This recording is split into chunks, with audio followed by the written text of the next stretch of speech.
শিক্ষক হয়তো আওয়ামী লীগের রাজনীতির সাথে জড়িত ছিল, কিন্তু থাকে বলেই তাকে আমি পদত্যাগ করাতে পারি কিনা বা করানো উচিত কিনা।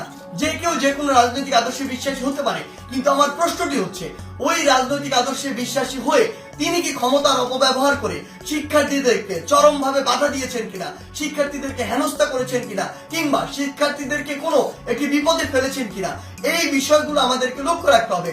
ইভেনিং যদি তিনি এই কাজগুলো করেও থাকেন, তারপরও তার বিরুদ্ধে এরকম একটি প্রক্রিয়া পদত্যাগ করানোর জন্য যে বাধ্য করা, এটি আমি করতে পারি কিনা, এই অথরিটি আমার আছে কিনা। আমরা আমাদের জায়গা থেকে মনে করি এটি একটি নিয়মতান্ত্রিক আইনসঙ্গত প্রক্রিয়ার দিকে যাওয়া উচিত এবং এটি তদন্ত সাপেক্ষ হওয়া উচিত। আমরা যদি পিছনের কিছু ঘটনা আসলে লক্ষ্য করি, তাহলে কি বিষয়গুলো দেখবো? আমরা দেখবো প্রত্যেকটি স্কুলে আওয়ামী লীগ ফ্যাসিস্টের আমলে আসলে যে শিক্ষকরা আওয়ামী লীগের তোষামতি করে তেলবাজি করে ডমিনেট করেছে, আরেকটি শিক্ষক ছিল, আরেকটি গোষ্ঠী যারা আসলে চুপ ছিল ওই পুরো সময়টুকুতে।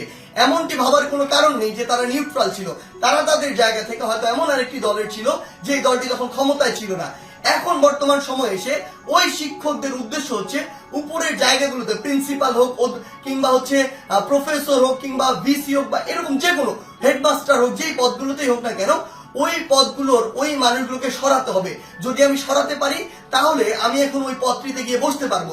এটার কারণে তারা আসলে কি করছে, তারা তাদের ক্লোজ কিংবা কাছের কিছু স্টুডেন্ট কিংবা কিছু স্টুডেন্টকে বিভিন্নভাবে মোটিভেট করে, কিংবা কিছু স্টুডেন্ট যারা অতি উৎসাহী বা যাদেরকে সহজে আসলে ইমোশনালি ড্রিভেন করা যায়, ওই স্টুডেন্টদেরকে বিভিন্নভাবে প্রভাবিত করে তারা এরকম একটি মব তৈরির চেষ্টা করছে ওই টিচারদেরকে নামানোর জন্য।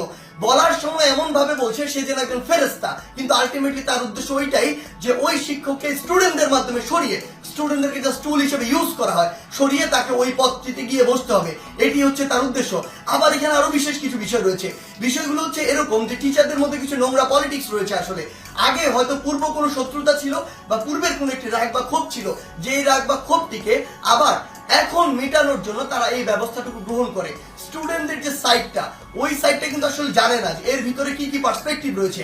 এই টিচারগুলো দেখা যায় কিছু স্টুডেন্টকে ব্যবহার করে, আশেপাশের কিছু ছেলে, যেই ছেলেগুলো আসলে এরকম কোনো কিছু চিন্তা না করে কিছু টাকা দিয়ে ওই ছেলেগুলোকে প্রভাবিত করা যায়, কিংবা অন্য কোনো সুবিধা দিয়ে প্রভাবিত করা যায়, কিংবা পরবর্তীতে কোনো একটি পদ পদবীর সুবিধা দিয়ে আসলে ওই ছেলেগুলোকে প্রভাবিত করা যায়।